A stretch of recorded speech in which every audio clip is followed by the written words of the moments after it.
as time flies by, you'll open up your eyes wide.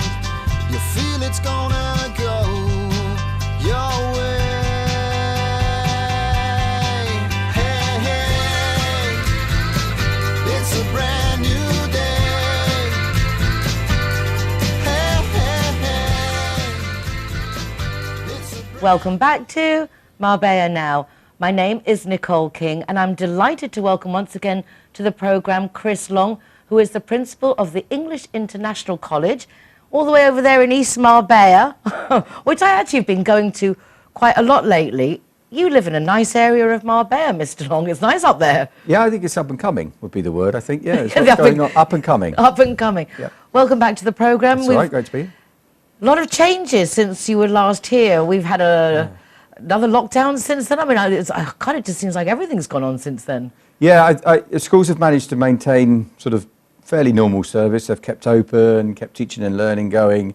But How did the kids take to going back to school? Originally, they took a few weeks just to kind of get back into it tentatively, but they were soon seeing their friends. Routine was really good. So yeah, once they got back in. And the teachers?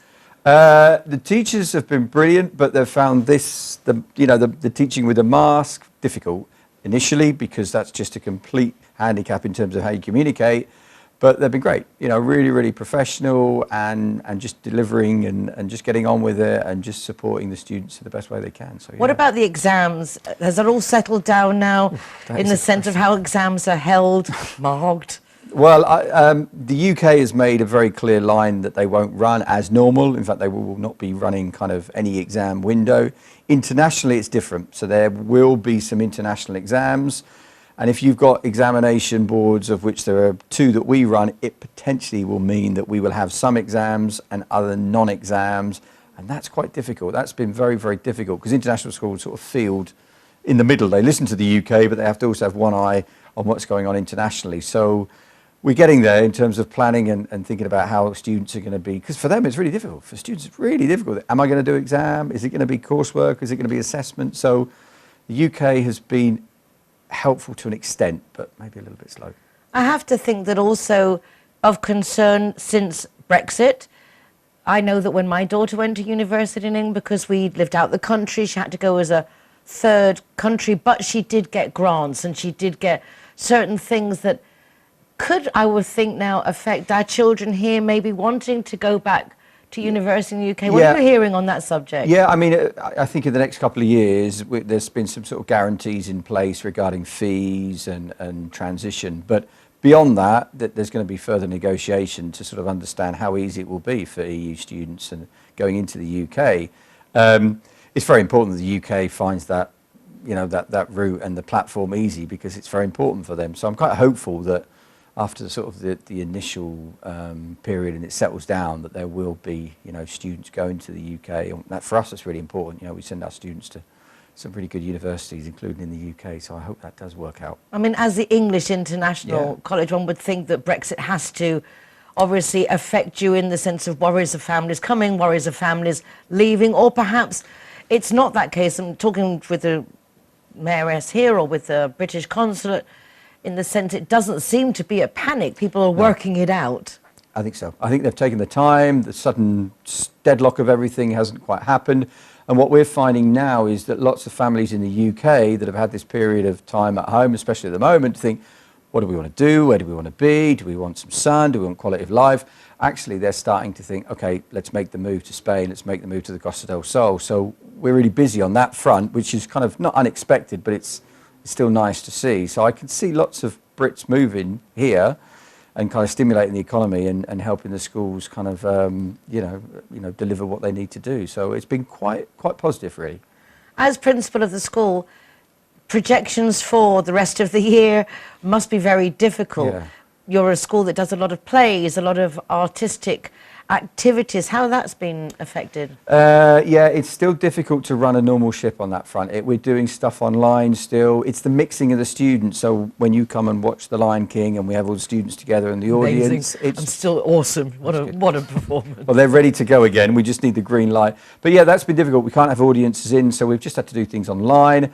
I mean, I can say that the art department and the performing arts, expressive arts department have sort of got many plans for September and are itching to go, as our sports and all of those things. So we're kind of keeping the students, going with smaller productions and smaller opportunities. We're hoping that, we can get the people in and get all the students together, because that's been really frustrating. Yeah. And on the sports side, it must also be frustrating for the kids with all these limitations. Are they allowed to play and have their football games and do their soccer? It's we're still having to sort of listen and apply the rules in terms of wearing masks in certain situations, and obviously the inter-schools competitions have not really happened because, it's very difficult to get together, and what school is conditions they're applying in terms of protocols with COVID. So that hasn't happened and won't happen really until the next academic year. So again, frustrating, but I feel there's like a kind of wave, pardon the pun, of optimism kind of coming, really, I think, after the wave. After what we've been it's funny, through. the terminologies in England and here are actually quite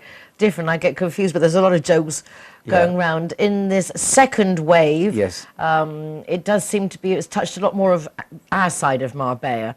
I think it was more East Marbella the first time. Yeah, quite possibly. Yeah, people. That network of people exactly. involved. It's curious to see how it's gone round. But we are seeming to get through it and carry on and adapt to this, basically the new norm.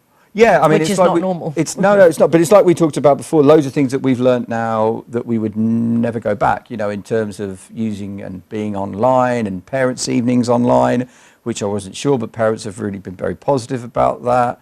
Delivering sessions and learning online, that's here to stay, and then just kind of integrating. But there's nothing quite like getting people together to watch a play or performance or a piece of singing. Or it's got to be kind of what we want to return to soon. You've got an event planned.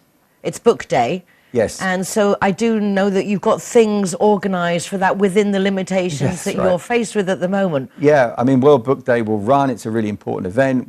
Reading is at the base of everything we do. So there'll be a book fair, raising some monies for some local charities. The students will be dressed up as, heroes and villains and book characters.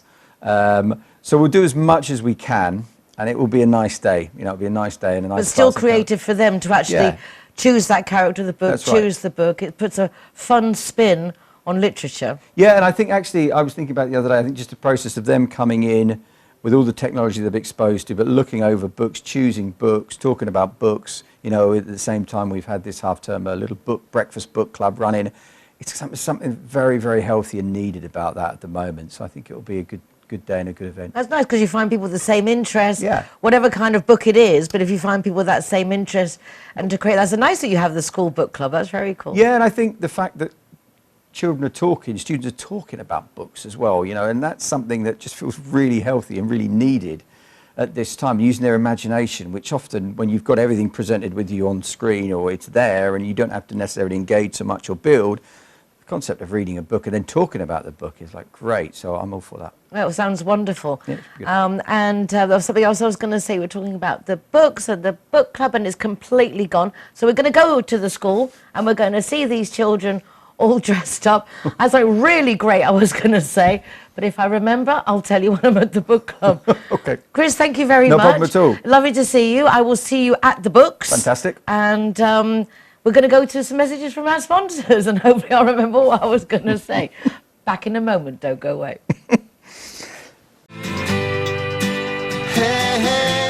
Judy and John are getting along famously. They have so much in common, which now includes both being too tipsy to drive home. Oh, John, you can't drive home like that. Neither can I. John looks worried, but not our Judy. She simply calls Linear Director for a free taxi and a tow truck to take her and her car home. Call Linear Director on 952 14 78 34 to see how they can better your life too. Judy likes to consider herself a clever young woman, which is why she thought very carefully before choosing her insurance company. Now that she needs it, she's jolly glad she chose Linear Director, as it looks as if she might have something better to do.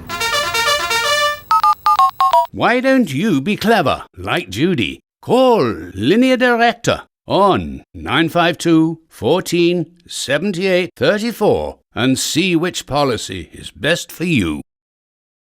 Hi guys, Ross here from Hogan Stand. Proud to be a member of the Zero Hero campaign. And we recommend everybody. Nobody drives drinking. Everybody who drives a car doesn't have any alcohol in their system, and we're proud to sponsor the Zero Hero program.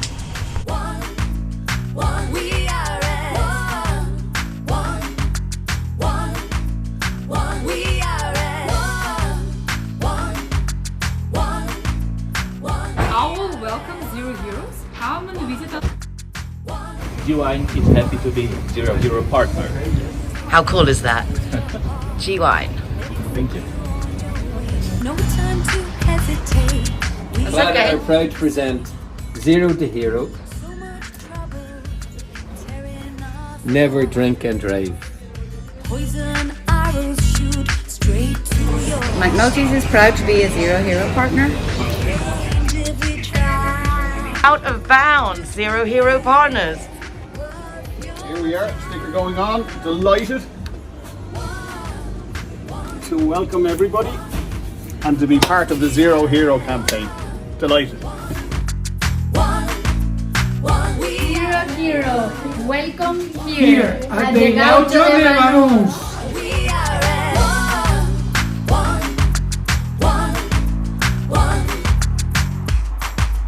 one.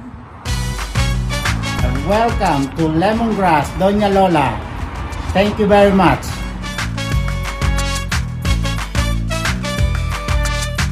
Let the feeling into your soul. Let it set you on your way. No need to Zero Hero, welcome to Portofino, Cabo Pino. there'll be no trouble. Hey, hey.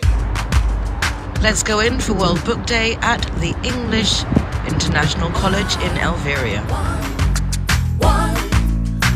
We are at one. We Gone up with money to buy their books, all the books that have been donated by all the students and their parents.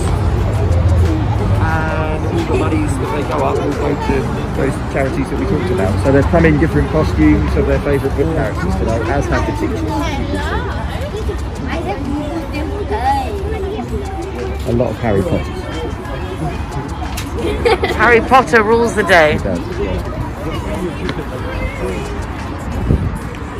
How nice, they've all gone and chosen their books, dressed in their favourite characters. And here we have the principal together with head boy and head girl.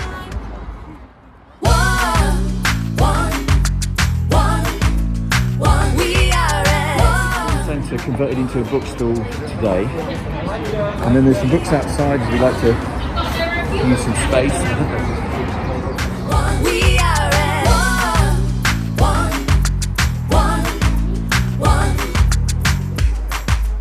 one.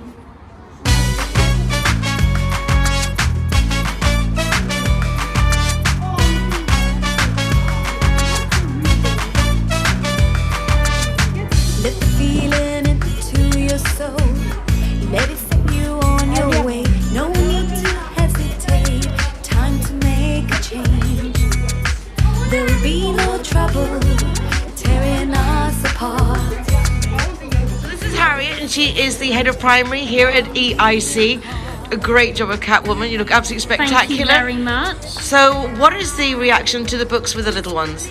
Well, from the very start of when we have the children join us in early years, we want to really develop a passion and love of reading. So when we have days like this, really they're an extension to what we're doing every single day. And they absolutely just love being able to come over, explore, find new titles, look at the pictures, take them home, and talk about books and characters that they'd love to be and adventures that they'd love to go on. So it's so nice to be able to see that at such a young age here. There are so many fantastic authors and series that they love to get involved in now. And that really is the joy of what we have here. We've got a fantastically well-stocked and resourced library and a librarian who lives, breathes and eats books. and she is constantly coming over to primary delivering books. You put this one on hold, I've managed to get this for you, and it's wonderful to see that. Really, it starts in primary, but it does go right up through. This is year 7 who were with us in primary last year, and you can still see their love of books is still there. In primary, we went for a heroes and villains theme. So we've got an array of different characters floating around, and secondary went for more of a general dressing up, but we do like to dress up, and I think especially at the moment where there is such a lack of routine and strangeness still around, to do these things, it's really nice to remind us of what learning is and the fun that can come from it too. Thank you so much. No worries. Karen, enjoying your day. Thank you, you too. We are at one. We are at one. We are at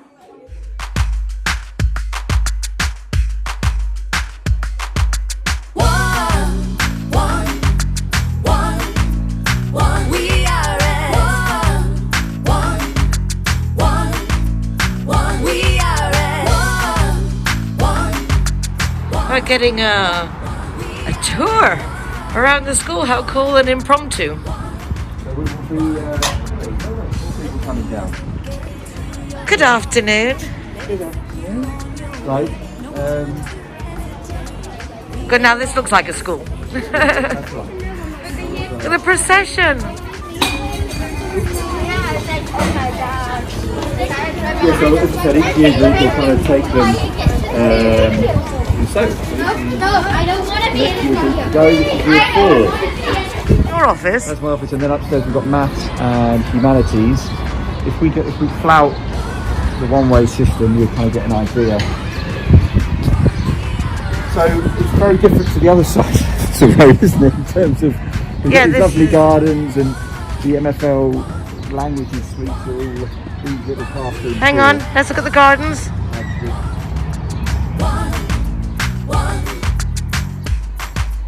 one.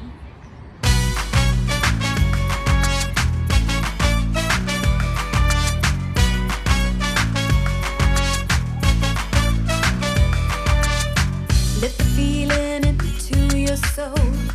Let it set you on your way. No need to hesitate. Time to make a change.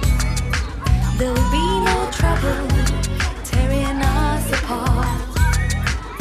Brothers, sisters, one beating heart. And how nice for the children on a general basis to get fresh air right. continually throughout the day. I think so, and that you're right. That you walk from one part of the school to another, and you have that 5 minutes of okay, I can hear a bit of water there. I can kind of and it's just that little kind of switch off that is very good for them. So yeah, and we are. I wish you'd have tidied this bit up, but we are in the process of, as you can see, I don't know how. Maybe it's good if you stand here so you can do. We're creating a nice little outside space, outside classroom. But that's work in progress. Work in progress, literally. Paint on the table. It will be the same team of Lion King. They're very much at the forefront of that. So, a lot of audience, a lot of student participation. A lot of student participation.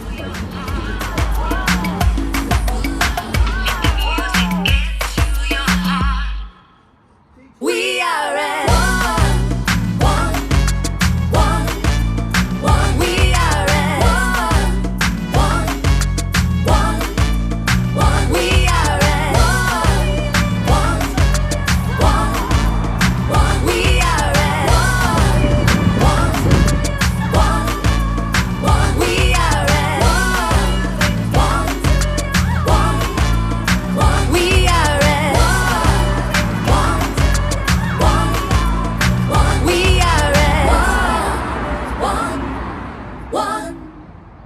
We are at one. We are at one.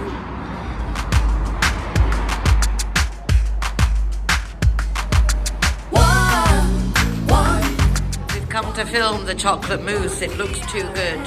Especially to be school dinners. Healthy and delicious. Oh my gosh, paella. Oh man, that looks like a good paella. And vegetable croquettes and salad. What a nice menu. What a nice dinner lady. And dinner man. Very nice. And vegetarian. Oh, and for the vegetarians, that would be my children. We're heading off now with head boy and head girl to the principal's office to just have a little chat. It's lovely to see everybody so immensely joyous.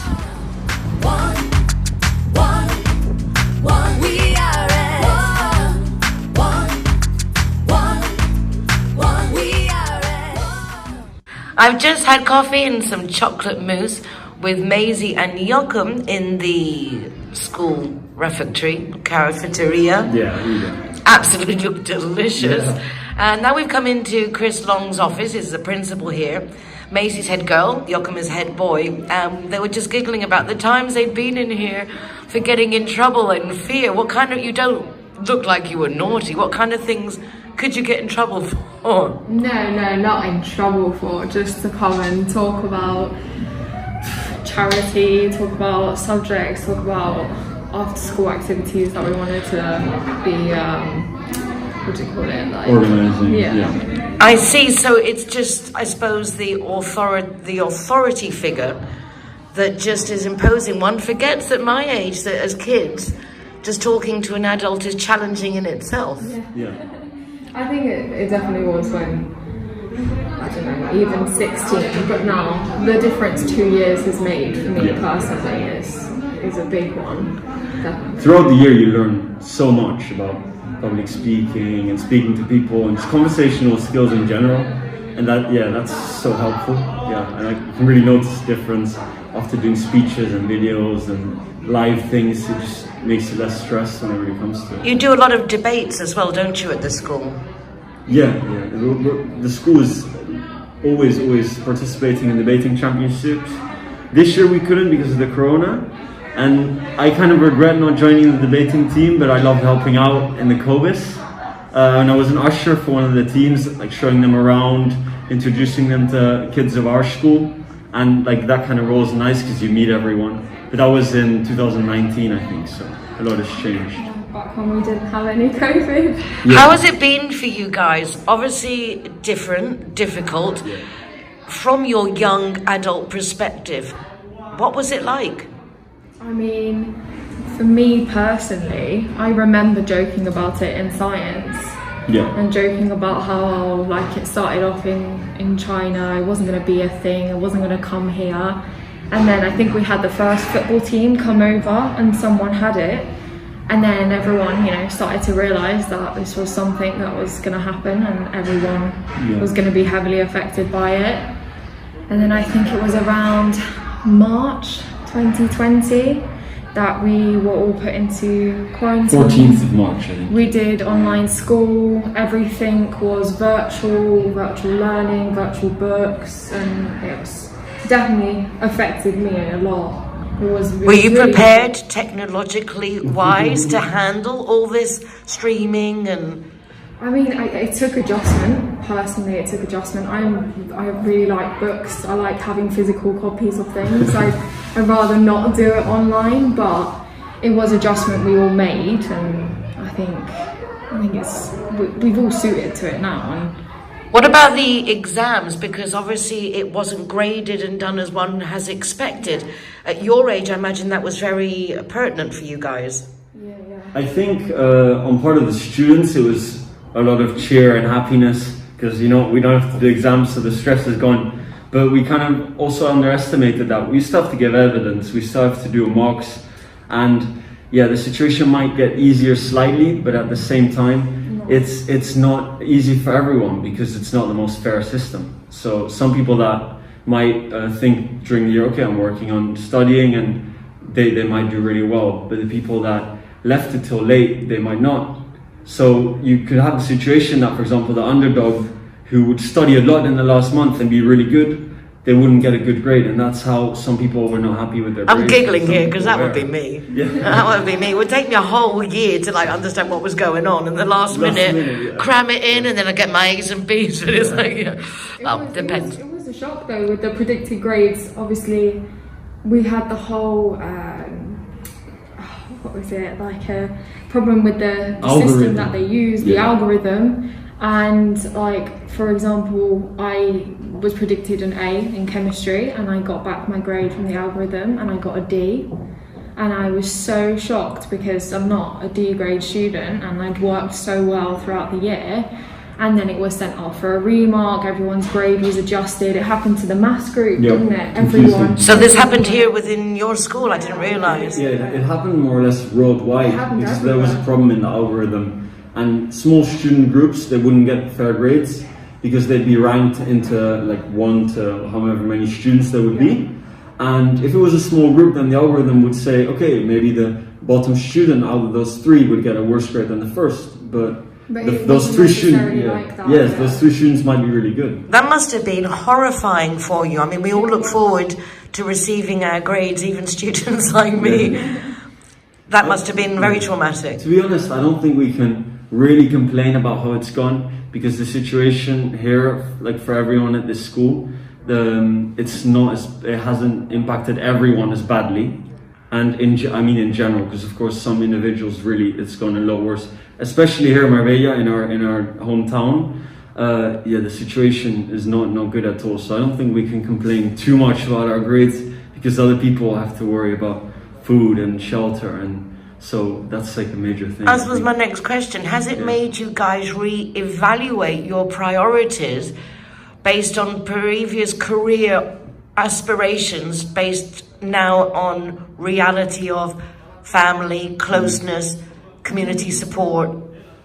100%. I mean, I know when we first came back and me and Jochen were appointed head girl and head boy, our first thought was on charity, and that's why we came up with the house system to split and have 4 this year as opposed to 1 or 2, because, you know, in the time of need, there was massive need for food and shelter and stuff like that for people who were worse off, and we did amazing with the Red Cross. We raised like, what was it, almost 12,000? Yes, yeah. That's spectacular. Yeah. Despite the situation, you have to work around the challenges of COVID. You can't have too many people together. At the ceremony where you present a check, you can only have like 1 or 2 people presenting it. And during the events as well, we used to do massive runs with loads of people, triathlon, and it had to be like a smaller scale this year, which was still fun, but it's interesting to work around the restrictions and find a way to make it happen, you know. Good life challenges for you, getting everything online now. For poor Maisie, didn't really want that online, but now even raising charity online. Tell us a bit about your 4 chosen charities. So we decided on Deborah, AAA, Food Fairies, and Kudeka. Yeah. And we've worked with, so far we raised 500 for Kudeka. We made our own mask here. AAA and Food Fairies we're currently raising money for, so that's what the World Book Day is for today.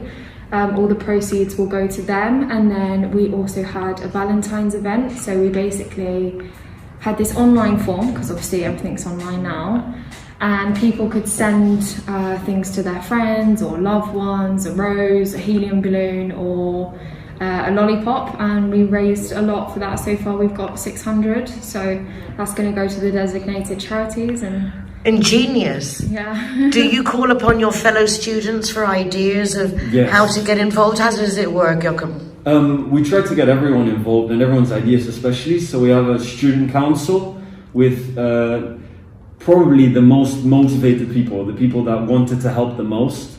And outside of that, we have an amazing sixth form with very, very motivated students who love to help. And they come up with really, really clever ideas and solutions. And I think that's what's made it work in this difficult year with such amazing people. What does it take to become head boy and head girl? Well, we had to... It's like prom queen and prom king. I mean, it's like English style. We had to write a 200-word, I believe, like submission. And then we went to the hall, got up on the stage and election speech. Delivered a speech as to why we should be head boy or head girl. And then students could vote, and some teachers as well. Yeah. And then the total of that vote would go, and then we have a head boy, head girl. We also have Mark, our deputy head boy, and Evie, our deputy head girl. Yeah. And they help us, and they're like more the coordinators. We work together in a team of 4 mostly. It's absolutely fabulous that it's so democratic. Yes, it must be very flattering for both of you. Yes. It's I love to do it, and you learn so much. Yeah. Do either of you have ambitions to be public speakers, politicians? Possibly. Like, firstly, I probably want to go more into the business road, but possibly when I'm older, I think I'd really find it interesting to become a politician. I think we'd be very lucky to have you in a political category. And you, Maisie, any thoughts specifically for the future? Not me personally. I want to go into medicine, study to become a doctor and do like clinical trials, research for certain diseases and stuff. So public speaking it's not my greatest area. But your voice will be heard in a very important way. Yes, in another sense. Well, absolutely fabulous to meet you both. Thank you so much. And this is not a threat, but I'll see you soon.